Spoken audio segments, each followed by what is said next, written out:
Good morning. We'd like to welcome you to BlackUSA.News Morning Show. We have with us the one and only Saafir Rabb. How are you, Mr. Rabb? I'm wonderful, man. I have a Kai bowl. I think that's how you say it. I'm eating it for breakfast. Sky, whatever. It's phenomenal. Great. How are you? You do commercials now, huh? You do commercials now, like life cereal? Well, if I did commercials, I know how to pronounce it properly. Okay. Saafir, what's up, brother? Not long ago. First of all, welcome to the show. Not long ago, your firm completed construction on an embassy in Washington, D.C. Yes. That's phenomenal. Tell us about that. Well, I have a company. My primary company is a separate company from this one. It's called Interculture, but this is a company that does construction. And I long to work with my father, who's really a brilliant genius at construction. He can build anything. And I grew up doing construction. Sometimes people think they look at my muscles. They say, "Oh man, did you lift weights?" I said, "Nope, I only did construction." I lifted those 2x4s up on top of that hill.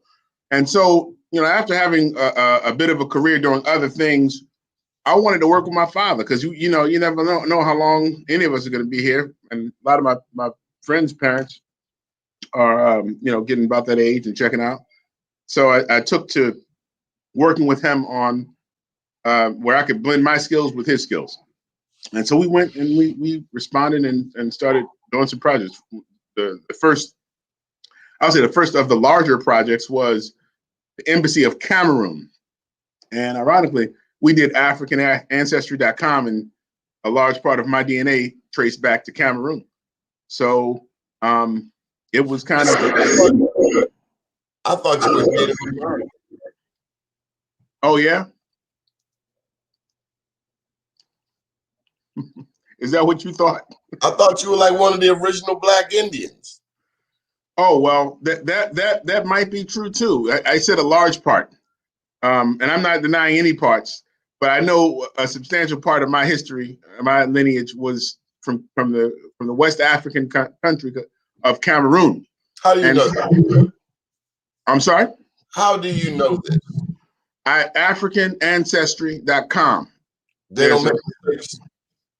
Well, we all do that. We all make mistakes, but I think that they have. I think they have a credible process, and I respect their process. There's a sister that established it from Howard University, and she's brilliant.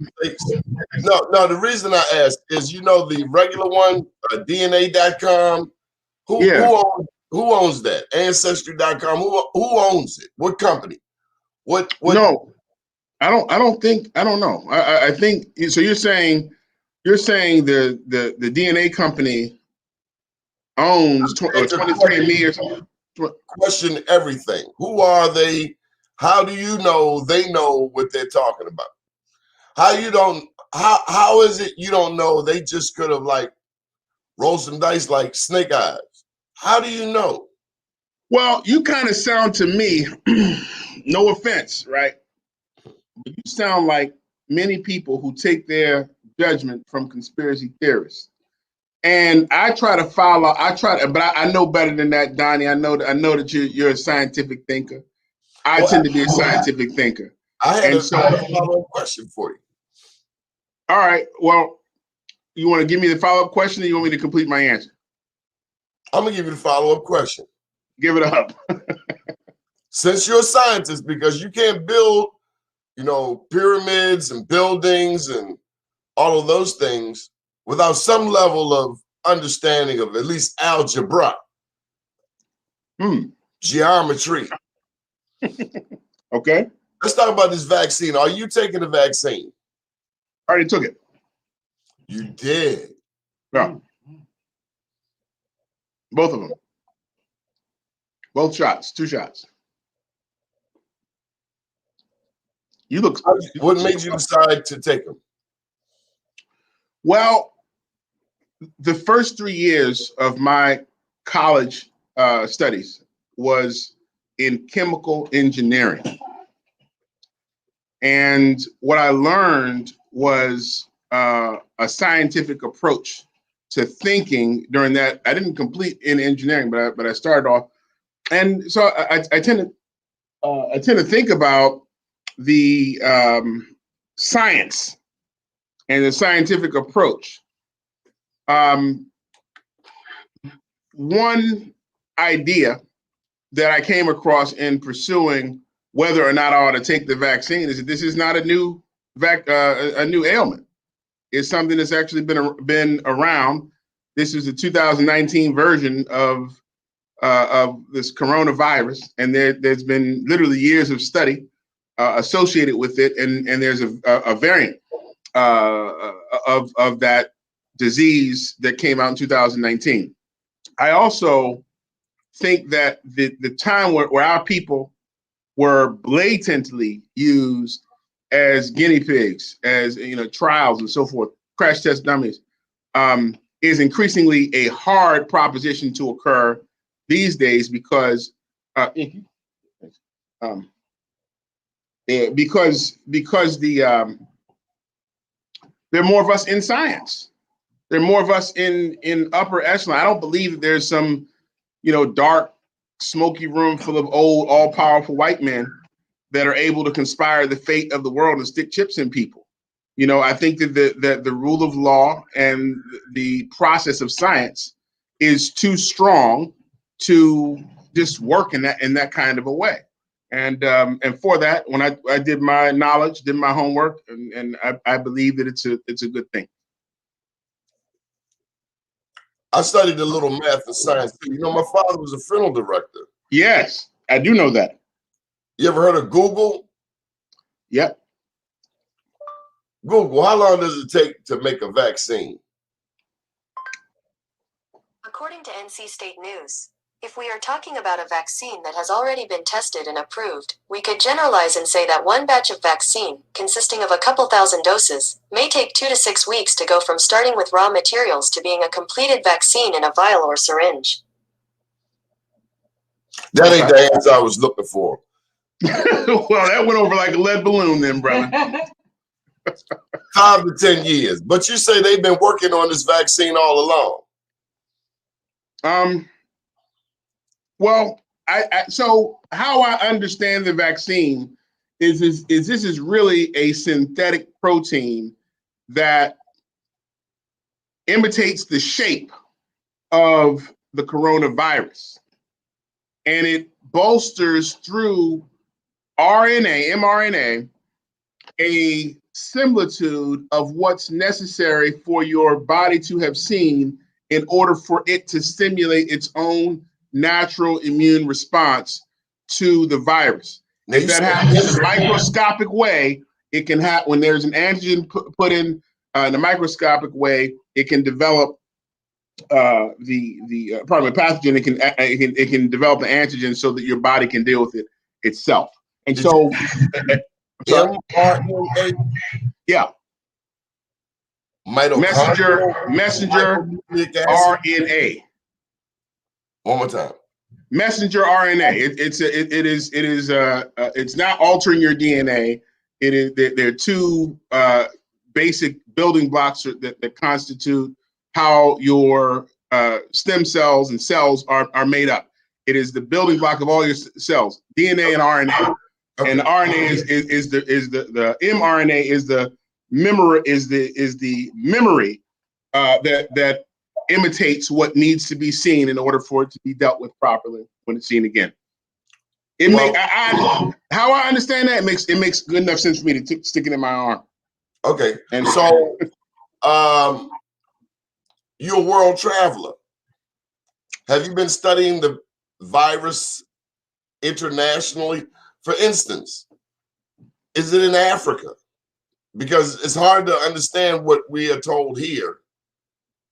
I have friends in Africa, and other parts of, and I think it's all over. But in Senegal, where I got a bunch of friends, and in Cameroon, they two things. They have developed specifically in Senegal a remarkable systematic health procedure to deal with Ebola, and their processes from a previous health crisis has enabled them to deal with this, such that they have like less than 1% or something like that of the virus evident. And it may be something to do with the climate. It may be other things that it has to do with. But I just would caution folks to look at the the science, and look at the thinkers who share your background and can confirm or deny whether or not this is a smart thing. That's what I did. As you were talking, can we get a vaccine? I can't believe you're eating on the show. A vaccine for racism. Oh man, yes, I'm working on one right now, actually. But it's not physical. It has to do with the heart, and it has to do with the mind. And in the wake of George Floyd's murder, where we saw captured on film what we've experienced for a long time, I was moved. I was in good communication with a bunch of corporations, and they wanted to do something. They said that this is time for racial equity and reconciliation, and we began to initiate an effort called RACE, which is Revitalizing America, Creating Enterprises. And that's not just a commercial concern. It's a concern that we should be enterprising at every level, in our psyche, in our soul, and our heart. And it's not a nationalistic expression. It's an expression that concentrates on the one race that we all are, which is the human race. And it actually places others above our identity when we enable them to suppress who we are. There are all sorts of structural problems because of white supremacy, because of racism, because of I acknowledge those are realities. But when we concentrate on how we are all one as a common humanity, we will actually walk in power. And I'm not looking for anybody's permission to be who God made me to be. They better conform or suffer the brunt of whatever I represent. And I think that or enjoy the excellence of it. And I think that expression is an antidote to racism. You actually buy that? With all my heart. Are you going to run for Congress again? Not likely. It's every 2 years. I do. You don't think it's wise to concentrate on what we have in common? You think that's something to say? Do you actually buy that? Because I detect a measure of cynicism in your response to my articulation of what I'm working on, brother. Well, you're help me out here, Donnie. You're a multitasker. I've seen you negotiate contracts, run an office building, make orders for supplies in another state, and then do it in another language. And you up in Park Heights. I lived in Park Heights. Only a very wise person can live in Park Heights. Mm. Well, I'm just a little guy. I'm from Park Heights. I'm from Baltimore. I'm from Park Heights. I was born in Sinai Hospital and grew up. My first house, Spalding Avenue. So this is like there's something very nostalgic for me situating my office here. You sparked some controversy on the side here. First of all, Bill Gooden says hello to you. Oh, Bill Gooden is the man. Much respect to that brother. He has been at this for a long time, and I haven't seen him since he dealt with passing of his wife, God rest her soul. And my respect and love to the brother. I hope to see him soon. Brother Terrence said hello. Peace, brother. Yeah, he another remarkable entrepreneur. This brother's incredible. I I haven't seen him. I know. Let's see. Where did he get his money when he ran? He had significant visibility. Oh, That's okay. Rainey. Here's the real question that I wanted to ask you. When you asked, I couldn't tell you in the pre-interview. Okay. Why they messing with the Mosbys and why they doing this in 2021 in broad daylight? Usually a lynching takes place on a back road somewhere, going towards Carroll County or maybe down in Mississippi or Tennessee, but not on the streets of Baltimore. And you know what this whole Mosby thing reminds me of? What's when that? they ran up in Sheila Dixon's house for $500. They ran up in a house for $500. Now, you can always say, shouldn't have done it. You should have been cleaner than Caesar's wife. Okay. But didn't I hear that Martin O'Malley took furniture out of the governor's mansion and never took it back? I mean, this is the same city that told you Bob Clay committed suicide. I don't believe anything that comes out of here. So why are you here? You're here for some healing, brother, because many people in Baltimore are just sick of Baltimore's, between the media. And let me be clear, the Sun, Fox, and that little rag, the Brew, they go after our people. When all three of them go after you, it's kind of like having fleas. But I don't see it like that. I'm going to respectfully disagree with you. Oh, but just that's a little right. bit. You're only at 20 minutes. It's okay, but I'm gonna say this. I got to say this, and that is, when you are clean, doing stuff right, doing what you're said, asked to do, they're coming for you. They're coming for you. I am redoubled in my respect and support for Nick and Marilyn Mosby, and I think other people who are awake are as well. They see it. What do you mean they something's wrong with their taxes or something? This is just insane. It's almost as though the crime is the audacity to get involved and do something and not just sit in the corner and be an insignificant non-entity to yourself.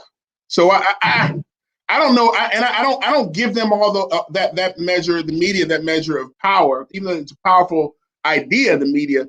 But I think that it's almost, if it bleeds, it leads. They want to make something that is almost perfect in its excellence and expression. These racists, colors. Huh? The racists cannot hide their colors when it comes to anything black and politics. And a big problem is the lack of a black media. And that's why this I'm glad you're doing something about that. I'm glad Marion Barry, who was a remarkable leader and a scientist and mathematician too. A chemistry major.